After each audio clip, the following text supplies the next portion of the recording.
ओम शांति। 3 अप्रैल 2022 की अव्यक्त मुरली है। रिवाइज कोर्स है 13 मार्च 1990। मुरली का टाइटल है संगम पर परमात्मा का आत्माओं से विचित्र मिलन।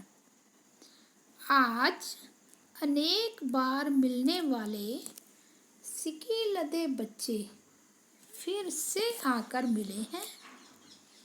बाप भी उसी पहचान से बच्चों को देख रहे हैं और बच्चे भी उसी अनेक बार मिलने वाली स्मृति से मिल रहे हैं। यह आत्मा और परमात्मा बाप का विचित्र मिलन है। सारे कल्प में कोई भी आत्मा इस स्मृति से नहीं मिलती कि अनेक बार मिलने के बाद फिर से मिले हैं। चाहे समय प्रति समय धर्म पिताएं आए हैं और अपने फॉलोअर्स को ऊपर से नीचे लाए, लेकिन धर्म पिताएं भी इस स्मृति से नहीं मिलते कि अनेक कल्प मिले हुए फिर से मिल रहे हैं। इस स्पष्ट स्मृति से सिवाय परमपिता परमात्मा के कोई आत्माओं से मिल नहीं सकते। चाहे इस कल्प में पहली बार ही मिलते हैं, लेकिन मिलते ही पुरानी स्मृति, पुरानी पहचान जो आत्माओं के संस्कार के रूप में रिकॉर्ड भरा हुआ है, वह इमर्ज हो जाता है और फिर से यही स्मृति का आवाज़ आता है, यह वही मेरा बाप है। बच्चे कहते तुम हो मेरे और बाप कहते तुम हो मेरे। मेरा संकल्प उत्पन्न हुआ उसी सेकंड उस शक्तिशाली स्मृति से संकल्प से नया जीवन और नया जहान मिल गया और सदा के लिए मेरा बाबा इस स्मृति स्वरूप में टिक गए। जैसे कि स्मृति स्वरूप बने तो स्मृति के रिटर्न में समृद्धि स्वरूप बने। समर्थ स्वरूप बन गए ना, कमजोर स्वरूप तो नहीं होना। और जो जितना स्मृति में रहते हैं उतना समृद्धियों का अधिकार स्वतः ही प्राप्त करते हैं। जहाँ स्मृति है वहाँ समृद्धि है ही है। थोड़ी भी विस्मृति है तो व्यर्थ है। चाहे व्यर्थ संकल्प हो, चाहे बोल हो, कर्म हो।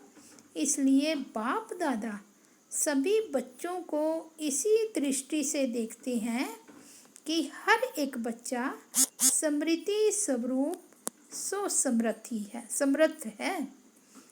आज तक भी अपना स्मरण भक्तों द्वारा सुन रही हैं। अपने स्मृति में लाया मेरा बाबा, तो भगत आत्मा भी यही सिमरन करती, मेरा इष्ट देव व देवी। जैसे आपने अति प्यार से दिल से बाप को याद किया, उतना ही भगत आत्माएं आप इष्ट आत्माओं को दिल से अति प्यार से याद करती है। आप ब्राह्मण आत्माओं में भी कोई दिल के स्नेह संबंध से याद करते हैं और दूसरे दिमाग द्वारा नॉलेज के आधार पर संबंध को अनुभव करते हैं। अनुभव करने का बार बार प्रयत्न करते हैं। यहाँ दिल का स्नेह और संबंध अति प्यारा अर्थात अति समीप है, वहाँ याद भूलना मुश्किल है। यहाँ सिर्फ नॉलेज के आधार पर संबंध है, लेकिन दिल का अटूट स्नेह नहीं है। वहाँ याद कभी सहज कभी मुश्किल होती। जैसे शरीर के अंदर नस नस में ब्लड समाया हुआ है, ऐसे आत्मा में निष्पल अर्थात हर पल याद समाई हुई है। इसको कहते हैं दिल के स्नेह संपन्न निरंतर याद। जैसे भगत आत्माएं बाप के लिए कहती हैं, यहाँ देखते हैं तू ही तू है। ऐसे बाप के स्नेही समान आत्माओं को जो भी देखे वह अनुभव करे कि इन्हों की दृष्टि में, बोल में, कर्म में परमात्मा बाप ही अनुभव होता है। इसको कहती हैं स्नेही सो समान बाप। तो स्मृति स्वरूप तो सभी हो, संबंध भी सभी का है, अधिकार भी सभी का है, क्योंकि सभी का फुल अधिकार का संबंध बाप और बच्चे का है। सभी कहते हैं मेरा बाबा, मेरा चाचा, मेरा काका, कोई नहीं कहते। अधिकार का संबंध होने के कारण सर्व प्राप्तियों के वर्षे के अधिकारी हो, चाहे 50 वर्ष वाले हैं, चाहे 6 मास वाले हैं। मेरा कहने से अधिकारी तो बन ही गए, लेकिन अंतर क्या होता है? बाप अधिकार तो सभी को एक जैसा देता है, क्योंकि अखुट वर्षा देने वाला दाता है। 2.5 लाख तो क्या, लेकिन सर्व आत्माएं भी अधिकारी बने, उनसे भी अथाह खजाना बाप के पास है, तो कम क्यों दे? तो दाता सभी को देता एक जैसा है, लेकिन लेवता में फर्क है। कोई प्राप्तियों के वर्षे को व खजाने को समय प्रमाण स्वयं प्रति व सेवा प्रति कार्य में लगाकर उसका लाभ अनुभव करते हैं। इसलिए बाप का खजाना अपना खजाना बना देते हैं, अर्थात अपने में समा देते हैं। इसलिए हर एक खजाने को यूज़ करने के अनुभव से खुशी और नशे में रहते हैं। शुद्ध नशा उल्टा नहीं, और दूसरा खजाना मिला है इस खुशी में रहते हैं, मेरा है, लेकिन सिर्फ मेरा है, और उसको कार्य में नहीं लगाते हैं। कोई भी अमूल्य वस्तु को सिर्फ अपने पास स्टॉक में जमा कर लिया, लेकिन फिर सिर्फ जमा करने और यूज़ करने की अनुभूति में अंतर है। जितना कार्य में लगाते हैं उतना शक्ति और बढ़ती है। वह सदा नहीं करते, कभी कभी करते हैं। इसलिए सदा वालों में और कभी कभी वालों में अंतर पड़ जाता है। कार्य में लगाने की विधि यूज़ नहीं करते, तो दाता अंतर नहीं करता, लेकिन लेवता में अंतर हो जाता। आप सभी कौन हो? कार्य में लगाने वाले या सिर्फ जमा देख खुश होने वाले? पहला नंबर वाले हो या दूसरा नंबर हो? बाप दादा को तो खुशी है कि सभी नंबर 1 है, या इस समय नंबर 1 हो। बाप दादा सदैव कहते हैं सदा बच्चों के मुख में गुलाब जामुन हो, जो कहा वह किया, अर्थात सदा गुलाब जामुन मुख में है। दुनिया वाले कहते मुख में गुलाब, लेकिन गुलाब में मुख मीठा नहीं होता। इसलिए गुलाब जामुन मुख में हो तो सदा ही ऐसे मुस्कुराते रहें। अच्छा, कई नए नए फिर से मिलने पहुंच गए हैं।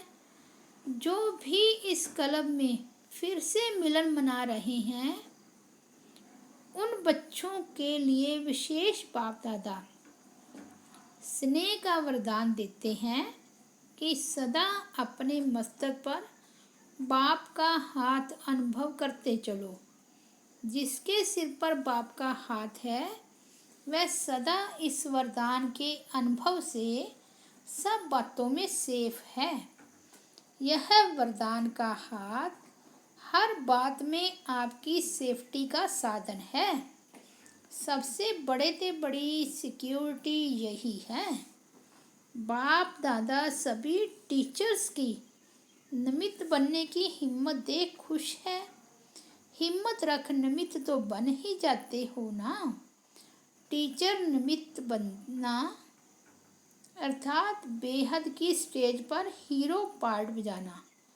जैसे हद की स्टेज पर हीरो पार्टधारी आत्मा की तरफ सबका विशेष अटेंशन होता है, ऐसे जिन आत्माओं के निमित्त बनते हो विशेष वह और जर्नल सर्व आत्माएं आप निमित्त बनी टीचर्स को उसी दृष्टि से देखते हैं। सभी का विशेष अटेंशन होता है ना। तो टीचर्स को अपने में भी विशेष अटेंशन रखना पड़े, क्योंकि सेवा में हीरो पार्टधारी बनना अर्थात हीरो बनना। दुआएं भी टीचर्स को ज़्यादा मिलती है। जितनी दुआएं मिलती हैं उतना अपने ऊपर ध्यान देना आवश्यक है। यह भी ड्रामानुसार विशेष भाग्य है। तो सदा इस प्राप्त हुए भाग्य को बढ़ाते चलो। 100 से 1000, 1000 से लाख, लाख से करोड़, करोड़ से पद्म, पद्म से भी पद्मा पद्म। सदा इस भाग्य को बढ़ाते चलना है। इसको कहते हैं योग्य आदर्श टीचर। बाप दादा निमित्त बने हुए बच्चों का सिमरन जरूर करते हैं और सदा अमृत वेले वहाँ बच्चे वहाँ या दुआएं देते हैं। सुना सेवाधारियों ने, टीचर्स माना नंबर 1 सेवाधारी। अच्छा, चारों ओर के अनेक कल्प न्यारा और प्यारा मिलन मनाने वाले, सदा प्राप्त हुए वर्षे के खजानों को हर समय प्रमाण कार्य में लगाने वाले, सदा दिल से अति स्नेही और बाप समान बन स्वयं द्वारा बाप का अनुभव कराने वाले, सदा समृद्धि स्वरूप सो भक्तों द्वारा समृद्ध स्वरूप बनने वाले, सदा अपने प्राप्त भाग्य को बांटने वाले अर्थात बढ़ाने वाले, ऐसे मास्टर दाता समर्थ बच्चों को बाप दादा का याद प्यार और नमस्ते। डबल विदेशी भाई बहनों से ग्रुप वाइज मुलाकात। फर्स्ट, सभी अपने को बहुत बहुत भाग्यवान समझते हो, क्योंकि कभी स्वप्न में भी संकल्प में भी नहीं होगा कि ऐसी श्रेष्ठ आत्माएं बनेंगे जी, लेकिन अभी साकार में बन गए। देखो कहाँ कहाँ से बाप दादा ने रत्नों को चुनकर रत्नों की माला बनाई है। ब्राह्मण परिवार की माला में पिरो गए। कभी माला से बाहर तो नहीं निकलते हो। कोई भी माला की विशेषता और सुंदरता क्या होती है? दाना दाने के साथ मिला हुआ होता है। अगर बीच में धागा दिखाई दे, दाना दाने के साथ नहीं लगा हुआ हो तो सुंदर नहीं लगेगा। तो आप ब्राह्मण परिवार की माला में हो, अर्थात सर्व ब्राह्मण आत्माओं के समीप हो गए हो। जैसे बाप के समीप हो वैसे बाप के साथ साथ परिवार के भी समीप हो, क्योंकि यह परिवार भी इस पहचान से परिचय से अभी मिलता है। परिवार में मज़ा आता है ना। ऐसे नहीं कि सिर्फ बाप की याद में मज़ा आता है। योग परिवार से नहीं लगाना है, लेकिन समीप एक दो के रहना है। इतना बड़ा 2.5 लाख का परिवार कोई होगा? अभी तो 9-10 लाख से भी बड़ा परिवार है। तो परिवार अच्छा लगता है या सिर्फ बाबा अच्छा लगता है? जिसे सिर्फ बाबा अच्छा लगेगा वह परिवार में नहीं आ सकेगा। बाप दादा परिवार को देख सदा हर्षित होते हैं और सदा एक दो की विशेषता को देख हर्षित होते रहते हैं। हर ब्राह्मण आत्मा के प्रति यह संकल्प रहता कि वाह ब्राह्मण आत्मा, वाह देखो बाप का बच्चों से इतना प्यार है, तब तो आते हैं ना, नहीं तो ऊपर बैठकर मिल ले। सिर्फ ऊपर से तो बैठकर नहीं मिलते। आप विदेश से आते हो तो बाप दादा भी विदेश से आते हैं, सबसे दूर से आते हैं, लेकिन आते सेकंड में है। आप सभी भी सेकंड में उड़ती कला का अनुभव करते हो, सेकंड में उड़ सकते हो, इतने डबल लाइट हो। संकल्प किया और पहुंच गए, परम धाम कहा और पहुंचे। ऐसी प्रैक्टिस है, कहाँ अटक तो नहीं जाते हो? कभी कोई बादल तंग तो नहीं करते हैं? केयरफुल भी और क्लियर भी ऐसे है ना। डबल विदेशी बच्चों को आते ही सेंटर मिल जाते हैं, बहुत जल्दी टीचर बन जाते हैं, इसलिए सेवा की भी दुआएं मिलती हैं। दुआएं मिलने की विशेष लिफ्ट मिलती है। साथ साथ आते ही इतने बिजी हो जाते हो जो और बातों के लिए फुर्सत ही नहीं मिलती। इसलिए बिजी रहने से घबराना नहीं, यह गुड साइन है। कई कहते हैं ना, लौकिक कार्य भी करें, फिर अलौकिक सेवा भी करें और अपनी सेवा भी करें। यह तो बहुत बिजी रहना पड़ता है, लेकिन यह बिजी रहना अर्थात मायाजीत बन जाना, यह ठीक लगता है या लौकिक जॉब करना मुश्किल है? लौकिक जॉब जो करते हैं उनमें जो कमाई होती है वह कहाँ लगाते हो? जैसे समय लगाते वैसे धन भी लगाते हो, तो तन मन धन तीनों ही लग जाते हैं, सफल हो जाता है ना। इसलिए थकना नहीं। सेंटर खोलते हो तो कितनी आत्माओं का संदेश सुनते ही कल्याण होता है। तो मन और धन का कनेक्शन है। जहाँ धन होगा वहाँ मन होगा, जहाँ मन होगा वहाँ धन होगा। बाप दादा डबल विदेशियों को सर्व प्रकार से सफल करने में बिजी देख खुश होते हैं। सभी गोल्डन चांसलर हो। सदा याद रखना कि सफलता मूर्त है और सदा सफलता मेरे गले का हार है। कोई भी कार्य करो तो पहले यह सोचो कि सफलता मेरे गले की माला है। जैसे निश्चय होगा वैसा प्रत्यक्ष फल मिलेगा। अच्छा, सेकंड पॉइंट है, यह स्वीट साइलेंस प्रिय लगती है ना, क्योंकि आत्मा का ओरिजिनल स्वरूप ही स्वीट साइलेंस है। तो जिस समय चाहो उस समय इस स्वीट साइलेंस की स्थिति का अनुभव कर सकते हो, क्योंकि आत्मा अभी इन बंधनों से मुक्त हो गई। इसलिए जब चाहे तब अपने ओरिजिनल स्थिति में स्थित हो जाए। तो बंधन मुक्त हो गए या होना है। इस बार मधुबन में 2 शब्द छोड़कर जाना, समथिंग और सम टाइम। यह पसंद है ना? सभी छोड़ेंगे? हिम्मत रखने से मदद मिल जाएगी, क्योंकि यह तो जानते हो 63 जन्म अनेक बंधनों में रहे और एक जन्म स्वतंत्र बनने का है।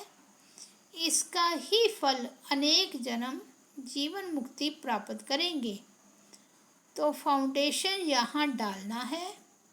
जब इतना फाउंडेशन पक्का होगा तब तो 21 जन्म चलेगा। जितना अपने में निश्चय करेंगे उतना ही नशा होगा। बाप में भी निश्चय, अपने में भी निश्चय और फिर ड्रामा में भी निश्चय। तीनों निश्चय में पास होना है। अच्छा, एक एक रत्न की अपनी विशेषता है। बाप दादा सबकी विशेषता को जानते हैं। अभी आगे चलकर अपनी विशेषता को और कार्य में लगाओ तो विशेषता बढ़ती जाएगी। दुनिया में खर्च करने से धन कम होता है, लेकिन यहाँ जितना यूज़ करेंगे, खर्च करेंगे उतना बढ़ेगा। सभी अनुभवी हो ना? तो इस वर्ष का यही वरदान याद रखना कि हम विशेष आत्मा हैं और विशेषता को कार्य में लगाकर और आगे बढ़ाएंगे। जैसे यहाँ नज़दीक बैठना अच्छा लगता है, वैसे वहाँ भी सदा नज़दीक रहना। बाप दादा सदा हर एक को इसी श्रेष्ठ नज़र से देखते हैं कि एक एक बच्चा योगी भी है और योग्य भी है। अच्छा, वरदान है, दूसरों के परिवर्तन की चिंता छोड़ स्वयं का परिवर्तन करने वाले शुभ चिंतक भव। सब परिवर्तन करना ही शुभ चिंतक बनना है। यदि सबको भूल दूसरे के परिवर्तन की चिंता करते हो तो यह शुभ चिंतन नहीं है। पहले सब और सब के साथ सर्व। यदि सबका परिवर्तन नहीं करते और दूसरों के शुभ चिंतक बनते हो तो सफलता नहीं मिल सकती। इसलिए स्वयं को कायदे पर मान चलाते हुए सबका परिवर्तन करो, इसी में ही फायदा है। बाहर से कोई फायदा भले दिखाई ना दे, लेकिन अंदर से हल्कापन और खुशी की अनुभूति होती रहेगी। आज का स्लोगन है, सेवाओं का सदा उमंग है तो छोटी छोटी बीमारियां मर्ज हो जाएंगी। अच्छा, ओम शांति।